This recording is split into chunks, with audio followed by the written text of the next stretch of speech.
এই সারা বাংলার আলোড়ন সৃষ্টিকারী বক্তা, বর্তমান সময়ের অন্যতম একজন মুফাসসিরে কোরআন, মুফতি আজম হযরত মাওলানা মুফতি উসমান গনি সালেহী সাহেব, প্রধান মুফতি দারুন নাজাত সিদ্দিকিয়া কামিল মাদ্রাসা সহ আরো অনেক উলামায়ে কেরাম এখানে আসবেন। সামিয়ানা নিচে জান্নাতি বাগানে যারা বসে আছেন, মাইকের আওয়াজ যতটুকু পর্যন্ত যাচ্ছে, সবাইকে আবারও ইসলামী তাহিয়াত জ্ঞাপন করছি। আসসালামু আলাইকুম। ওয়ালাইকুম আসসালাম। সর্বপ্রথমই সে রব্বে কায়নাতের দরবারে আমরা একবার কালিমাতুশ শুকর আদায় করে নেই যে আল্লাহ পাক রব্বুল আলামিন এই মাহে রজবের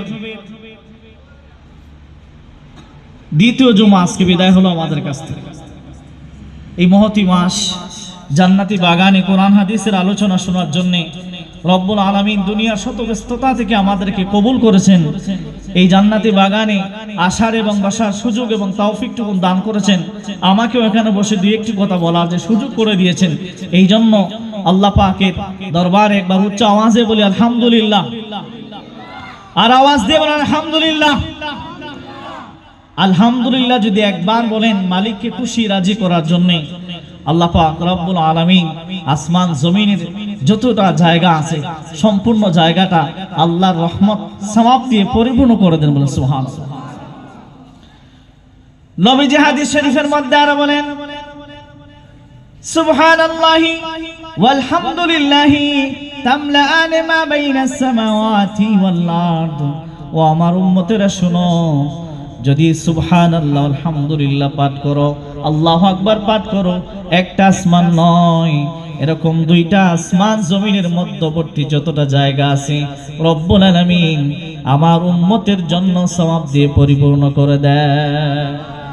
একটু লক্ষ্য করে দেখেন, রব্বুল আলামিন এত মহাগ্রন্থ আল কোরআনে আমাদের হেদায়েতের জন্য রাসূল করিম সাল্লাল্লাহু আলাইহি সাল্লামের যুগে দীর্ঘ 23 বছর সময় নিয়ে এই কোরআনটা নাজিল করলেন।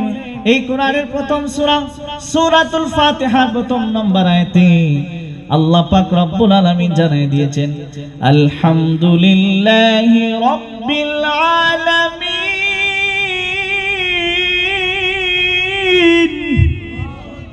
সমস্ত প্রশংসার মালিক কে? আওয়াজ দিয়ে বলুন, সমস্ত প্রশংসার মালিক কে? আরো যদি বলুন কে? এই জন্য 114টা মতান্তরে 117টা সূরার মধ্যে সূরাতুল ফাতিহা দিয়ে রব্বুল আলামিন কোরআনের শুরু করলেন। নাজিলের কথা বলি নাই, সূরা শুরু দিয়ে হয়েছে। সূরাতুল ফাতিহার প্রথম নম্বর আয়াত হলো আলহামদুলিল্লাহি রাব্বিল আলামিন। সমস্ত প্রশংসা একমাত্র আল্লাহর জন্য। আল্লাহর হাবিব সাল্লাল্লাহু আলাইহি সাল্লাম কিভাবে প্রশংসা আদায় করবেন তা আমাদেরকে শিখিয়েছেন। নবীজি আল্লাহর কাছে প্রশংসা আদায় করেছেন আলহামদুলিল্লাহিল্লাযী আরসালানি নাবিয়্যান ওয়া রাসূলা। নবীজি আল্লাহর দরবারে ফরিয়াদ করেছেন, শুকরিয়া জ্ঞাপন করেছেন, আল্লাহ পাক রব্বুল আলামিন আমাকে নবী এবং রাসূল বানায় পাঠিয়েছেন। এইজন্য আমার আপনার নবী মুহাম্মাদুর রাসূলুল্লাহ সাল্লাল্লাহু আলাইহি সাল্লাম নিজে পর্যন্ত আল্লাহর দরবারে শুকরিয়া জ্ঞাপন করেছেন। সুবহানাল্লাহ। এই জন্য যে নিয়ামত আমরা আল্লাহর পক্ষ থেকে পাই, যে নিয়ামত আল্লাহ আমাদেরকে অনুগ্রহ করে দান করেন, যে রহমত আল্লাহ আমাদেরকে দিয়েছেন, এই জন্য আমরা খুশি না বেজার? এক তো মাহে রজব, রহমতের মাস। নবী আমার মুহাম্মদ সাল্লাল্লাহু আলাইহি সাল্লামের অভ্যাস ছিল আম্মা জানা আয়েশা সিদ্দিকা রাদিয়াল্লাহু তাআলা আনহার কাছে সাহাবায়ে কেরামগণ নবীজির সম্পর্কে জিজ্ঞাসা করতেন। কেননা সাহাবায়ে কেরামদের মধ্যে মহিলা সাহাবী যারা ছিলেন, আজওয়াজে মুতাহহারাতের অন্যতম একজন হযরত আম্মা জানা আয়েশা সিদ্দিকা রাসূলুল্লাহ সহধর্মিণী ছিলেন। রাসূলুল্লাহর অভ্যাস, আদত, ঘরের ভিতরে আমলগুলো হযরত আম্মা জানা আয়েশা সিদ্দিকা বেশি বেশি করে জানতেন। এই জন্য সাহাবায়ে কেরামগণ প্রশ্ন করেন, আর আম্মা জানা আয়েশা সিদ্দিকা তার জবাব দেন, অথবা প্রশ্ন ছাড়াই অনেক সময় বলেন, ও নবীর সাহাবীরা শোনো, রজব মাস আসার সাথে সাথে নবীজির আমলের মাত্রা অংশে বেরিয়ে যেত। আর আল্লাহর হাবিব সাল্লাল্লাহু আলাইহি সাল্লাম সব সময় একটি দোয়া করতেন, আল্লাহুম্মা বারিক লানা ফি রাজাব ওয়া শাবান ওয়া বাল্লিগনা ইলা শাহরি রমাদান। হে রাব্বুল আলামিন, আল্লাহুম্মা বারিক লানা ফি রাজাব ওয়া শাবান, হে রব্বুল আলামিন আমাকে, আমার উম্মতদেরকে, আমাদের সবাইকে রজব মাসের, শাবান মাসের বরকতটা নসিব করে দেন।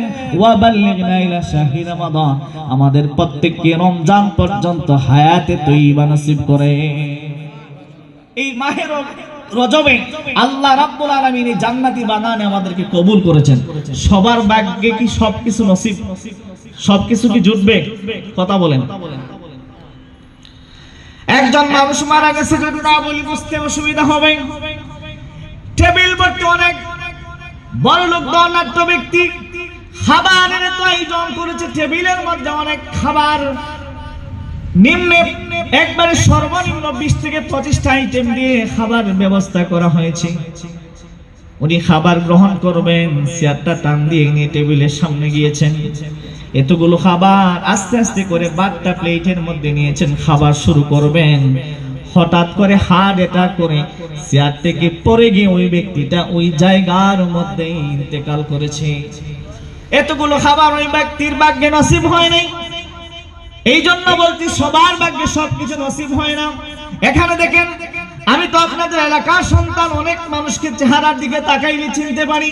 ওই সোলামরুদ থেকে, দক্ষিণ বনগাঁও থেকে অনেক মানুষ দূর দূরান্ত থেকে এসেছেন, কিন্তু হতভাগা দুর্ভাগা যারা ঘরের মধ্যে বসে আছেন, এই গ্রামের মানুষ কিন্তু সবাই আসে নাই। বাইরা আমার লক্ষ্য করে দেখেন, এই মাহফিলটা গত বছর হয়তো এই দিনে বা 2-1 দিন আগে করি হয়েছিল। আরেকটা বছর পরে জান্নাতি বাগান হবে। নিয়তটা শুদ্ধ করে আল্লাহর জন্য, রাসূলের মহব্বত নিয়ে যদি একটু বসতে পারেন, কোরআন হাদিসের আলোচনা যদি শুনতে পারেন, আল্লাহ যদি কবুল করে নেন, এই জান্নাতি বাগানে আসার কারণে হয়তো রব্বুল আলামিন আপনার জীবনের সব গুনাহ মাফ করে দিতে পারেন। পারেন কিনা? এটা আল্লাহ ইচ্ছা, আল্লাহর মাশাআল্লাহ চাইলে যা কিছু করতে পারেন। কথা বলছেন আপনি, আমি তো জিজ্ঞাসা করতে পারবো না যে আল্লাহ ও তো জীবনে কোনোদিন নামাজ পড়ে নেই, শুধু এই কান্দিগাঁও টিলাপাড়ার মসজিদের এই মাহফিলে আসলো আর আপনি তাকে মাফ করে দিলেন। এই সুযোগ আমাদের নাই। সম্মানিত শ্রোতা, লক্ষ্য করুন, আমি যে আয়াতে কারিমা তেলাওয়াত করেছি, আমার মূল আলোচনায় প্রবেশ করি তার আগে আপনাদেরকে একটু লক্ষ্য করে বলি, যারা এখনো দোকানপাটে বসে সময় নষ্ট করতেছেন, জান্নাতি সামিয়ানার নিচে চলে আসেন। এই জান্নাতি বাগান আগামী দিন আর থাকবে না। আমার চাইতে অনেক বড় বড় উলামায়ে কেরাম এখানে আসবেন। আমাদের অন্তরের অন্তঃস্থল থেকে যাকে আমরা মহব্বত করি, আমাদের সবার শিরতাজ আল্লামা সাহেব তুলা ফুলতুলি রহমতুল্লাহি আলাইহি, ওনার সুযোগ্য সাহেব যারা এখানে আসবেন, হয়তো আমার আলোচনা থাকা অবস্থায় চলে আসবেন। উনি আসতে একটু লেট হচ্ছে, এই জন্য আমাকে এখানে একটু সময়ের জন্য দিয়ে দেওয়া হচ্ছে। আল্লাহ পাক রব্বুল আলামিন আমাদের জন্য কয়েক প্রকারের নিয়ামত দিয়েছেন। 1 নম্বর নিয়ামত হলো আমাদের ঈমান, আরেকটা নিয়ামত হলো আমাদের মা বাবা, আরেকটা নিয়ামত হলো আমাদেরকে আশরাফুল মাখলুকাত বানিয়েছেন। এই সব নিয়ামতের উপরে, সব নিয়ামতের উপরে প্রাধান্য যে নিয়ামত দিতে হয়, ওই নিয়ামতের নাম হলো মুহাম্মাদুর রাসূলুল্লাহ। ঠিক কি না বল? আপনার নবীজি বলছেন যে একজন মানুষের সবচেয়ে বড় আল্লাহর পক্ষ থেকে নিয়ামত হলো ঈমান।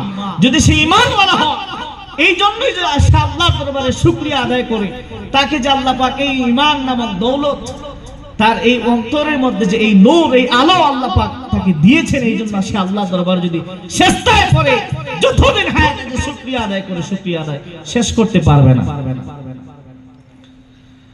কারণ রব্বুল আলামিন হাসরের ময়দানে কঠিন মুসিবতের দিনে বান্দাকে যে প্রতিদান দান করবেন, ঈমানওয়ালা ছাড়া কোন মানুষকে রব্বুল আলামিন প্রতিদান দিবেন এমন কোন কথা, এমন কোন কোরআনের আয়াত, এমন কোন হাদিস কোন জায়গায় উল্লেখ নাই।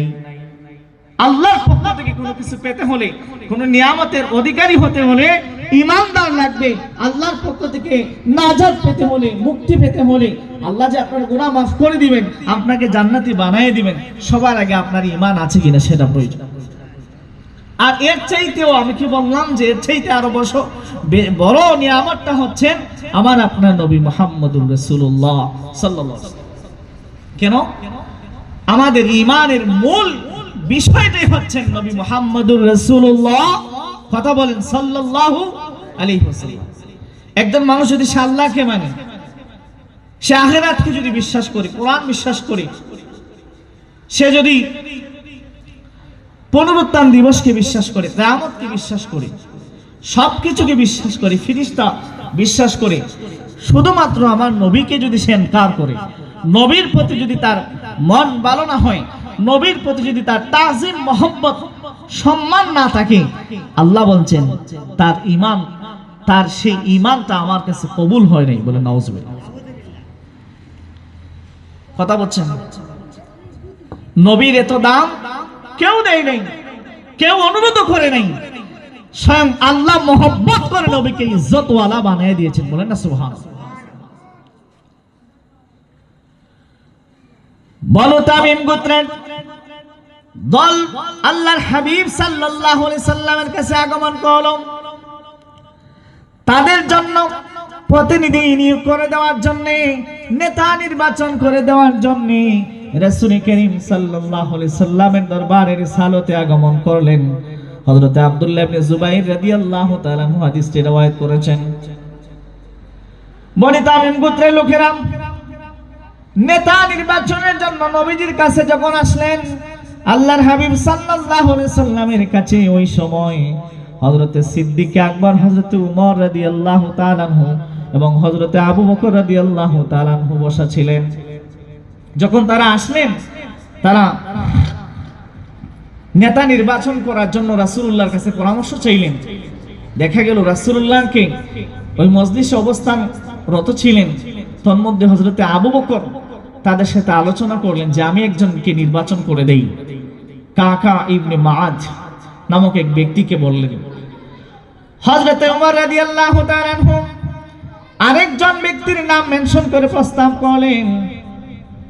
হযরত আবু বকর বললেন, তুমি তো আমার বিরুদ্ধে চলে যাচ্ছ, তুমি আমার সাথে কথাবার্তা বাড়ায় না। এরপর উভয়ের মধ্যে হযরত আবু বকর এবং হযরত উমর রাদিয়াল্লাহুর মধ্যে কিছু কথা কাটাকাটি হলো, সামান্যতম, যে কাকে এখানে প্রতিনিধি নিযুক্ত করা যায়।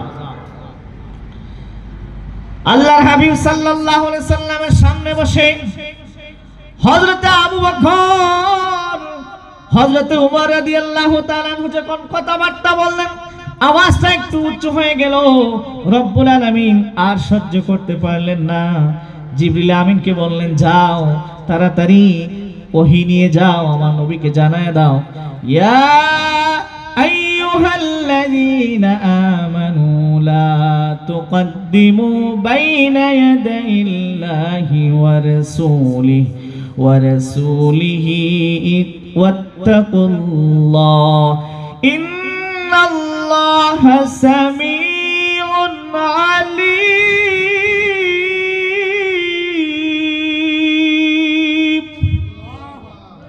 জানায় দাও, ইয়া আইয়ুহাল্লাযীনা আমানু লা তুকদ্দিমু বাইনা ইয়াদাইল্লাহি ওয়া রাসূলিহি। সুবহানাল্লাহ। হে নবী, আপনার উম্মতকে সহ কিয়ামত পর্যন্ত যতগুলা মানুষ মুমিন মুসলমান তাদেরকে জানায় দেন, তারা যেন কোনোদিন আপনি এবং আমি অর্থাৎ আল্লাহ এবং তার রাসূলের চাইতে অগ্রগামী না হয়। লা তুকদ্দিমু কদ্দামা কদামিহি বাইনা ইয়াদাইল্লাহি ওয়া রাসূলিহি। আল্লাহ এবং তার রাসূলের সামনে যেন তারা অগ্রগামী হওয়ার চেষ্টা না করে, সব সময় যেন আল্লাহ এবং তার রাসূলের পিছনে থাকে। সুবহানাল্লাহ। মুফাসসিরিনে কেরামগণ আয়াতের ব্যাখ্যার মধ্যে লিখেছেন, রব্বুল আলামিন আল্লাহ নামটা কেন এই জায়গায় সংযুক্ত করলেন? আল্লাহ পাক রব্বুল আলামিনের সামনে যাওয়া তো দূরের কথা, কল্পনাই করা যায় না। এই চর্মক চক্ষু দিয়ে রব্বুল আলামিনকে কখনোই বান্দা দেখতে পারবে না, তাহলে কিভাবে আল্লাহর সামনে যাওয়ার জন্য নিষেধ করলেন? মুফাসসিরিনে কেরামগণ বলেছেন, এটা তাগিদ দিয়েছেন যে আল্লাহর সামনে নয়, কেউ যদি আমার রাসূলের চাইতে অগ্রগামী হয়, রাসূলের সামনে চলে যায়, রাসূলের সামনে যদি কেউ বেয়াদবি করে, ওই বেয়াদবিটা আমি আমার রাসূলের সাথে নয়, স্বয়ং আমি আল্লাহ রব্বুল আলামিনের সাথে তার বেয়াদবি হয়ে যায়। নাউজুবিল্লাহ। এত দাম কেউ দেয় নেই, কেউ দাম দেওয়ার জন্য, কেউ ইজ্জতওয়ালা নবী বানানোর জন্য আল্লাহর কাছে ফরিয়াদ করেন নাই, আল্লাহ মহব্বত করে দিয়েছেন। কথা বলছেন, এই জন্য সাবধান। এমপি সাহেব মাঝে মাঝে বলে না যে উনি আমার বাতিজা, টিউনো স্যার বুঝে নেয় যে এমপি সাহেব যখন বলেছেন যে উনি ওনার বাতিজা, তার মানে হলো যে আবদার নিয়ে আসবে সেটা পূরণ করে দিতে হবে। আল্লাহ পাক কোরআনে জানাই দিয়েছেন, ওয়ারাফা'না লাকা যিকরা, হে নবী আপনার আলোচনা আমি সমুন্নত করেছি। আপনার এখানে আপনার উম্মত আলোচনা করুক আর না করুক, সে মানুক আর না মানুক, সেটা আমি সমুন্নত করেছি। পৃথিবীর সব মানুষ চাইলে এই আলোচনাটাকে নামাতে পারবে না, আমি আল্লাহ এই আলোচনাটাকে আরশ চুম্বি বানাই দিয়েছি। সুবহানাল্লাহ। কেন এই আলোচনাটা নিয়ে আসলাম একটু পরে বলবো, আমি আমার আয়াতটাকে আরো একটু সামনে নিয়ে যাই। আল্লাহ পাক রব্বুল আলামিনের পরে বললেন, ইত্তাকুল্লাহ। ও দুনিয়ার মুমিন মুসলমান, আমার হাবিব সাল্লাল্লাহু আলাইহি সাল্লামের ব্যাপারে আল্লাহকে ভয় করো। ইত্তাকুল্লাহ ওয়াত্তাকুল্লাহ। আল্লাহর ভয় যদি অন্তরে থাকে, রাসূলের মহব্বত প্রবেশ করবে। আল্লাহর ভয় যদি অন্তরে থাকে, রাসূলের শানে বেয়াদবি করা যাবে না। আল্লাহর ভয় যদি অন্তরে থাকে, রাসূলের সম্মান নামায় আলোচনা করা যাবে না। আল্লাহর ভয় যদি অন্তরে থাকে, রাসূলের শানে কোন আলোচনা করা যায়, কোন শব্দ প্রয়োগ করা যায়, তার ক্ষেত্রে ভুল হবে না। কথা বলছেন। এরপর আল্লাহ বলেছেন, ইন্নাল্লাহা সামিউন আলিম। আমি আল্লাহ জানি, সবচাইতে বেশি আমি জানি, সবচাইতে বেশি আমি সই।